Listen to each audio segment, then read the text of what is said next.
হায় হায়, 16 বছর মাত্র বয়স, এই গাদ্দার এত কম বয়সে এত বড় গাঁড়তেরা যে আল্লাহর সামনে তার মাথাটাও নয় না। আপনি চিন্তা করছেন এটা কেমন বেয়াদব?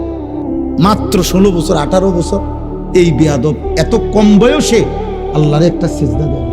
এইটা তো আপনার 20 বছর যদি এভাবে সেজদা ছাড়া চলে, এটা দাজ্জাল হয়ে যাবে, দাজ্জাল। হ্যাঁ হ্যাঁ, এর আখলাক দাজ্জালের মতো হবে না? একে আপনি ছোটখাটো গাদ্দার মনে করেন? তো মাত্র কম বয়সী বাচ্চা আল্লাহকে পরোয়াই করে না। আমার কথা শক্ত, এটা কোন মা বাবার জীবনের ব্যর্থতা। এটা হে মুসলমান মা বাবা, আপনাদের জীবনের ব্যর্থতা, আপনাদের যাদের সন্তান একটা ওয়াক্ত নামাজের সিজদা দেয়, আপনার জীবনের কলঙ্ক এটা, আপনার জীবনের অপমান এটা। সাদওয়ানে গপ মাইরেন না, লম্বা লম্বা কথা কইেন না, গপ মারে গপ। একারে জাতিসংঘের বুদ্ধি দেয় এনতে বইয়া।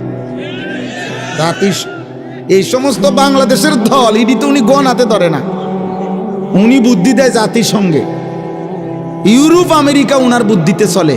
দোকানদারে টাকা পাই আজকে 3 মাস, হ্যাঁ দোকানদারের বাহির খাতাত আজ 3 মাস ধরে টেহা গো। বেচারা কতবার কইছে যে আল্লাহর দোয়ায় টাকা দি দিয়ালাম, লিখে রাখ,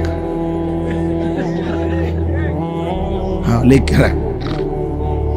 হ্যাঁ বুদ্ধি দেয় এমনি, বুদ্ধির কোনো শেষ নাই, বুদ্ধির কোনো শেষ নাই। ছি ছি ছি ছি ছি মিয়া, কেন বুদ্ধি দিবেন না? আপনার ঘরের জন্য কাঁদেন, বিবিটা পর্দা করে না, মেয়েটা পর্দা করে না, আরে কাঁদেন মিয়া, সেজদায় পড়ে মালিক রে কাঁদেন যে আল্লাহ আপনি আমারে বেইজ্জতি করেন না, মাওলা আপনি আমারে বেইজ্জতি করেন। ইয়াকুব আলাইহিস সালামের মতো একটা নবী একটা ছেলেরে হারাইয়া 40টা বছর ধরে কাঁদছে। নূহ আলাইহিস সালামের মতো নবী 950 বছর মানুষকে আল্লাহর দিকে ডাকার পরেও যেদিন তুফান শুরু হয়েছে সেদিন চোখের পানি ফেলে ছেলেটারে ডাকছে যে হে আমার ছেলে কেনান, আব্বা ইয়া বুনাইয়ার কাম মা'না ওয়ালা তাকুম মা'আল কাফিরিন, আমার সন্তান ইমানদারদের সঙ্গী হ, বেঈমান কাফিরদের সঙ্গে থাকিস না রে বা, জাহান্নামের আগুনে জ্বলবি। কিতাবের মধ্যে কোরআনের মধ্যে আছে, ছেলেটা যখন ডুবে যাচ্ছে নূহ আলাইহিস সালাম 2টা হাত তুলে আল্লাহর কাছে বলছে, আল্লাহ গত 950 বছর আমি আপনার বান্দাদেরকে জাহান্নামের আগুন থেকে বাঁচাইতে কত না চেষ্টা করেছি, আজ বুঝি আমার চোখের সামনে আমি দেখব আমার ছেলেটা জাহান্নামী হবে।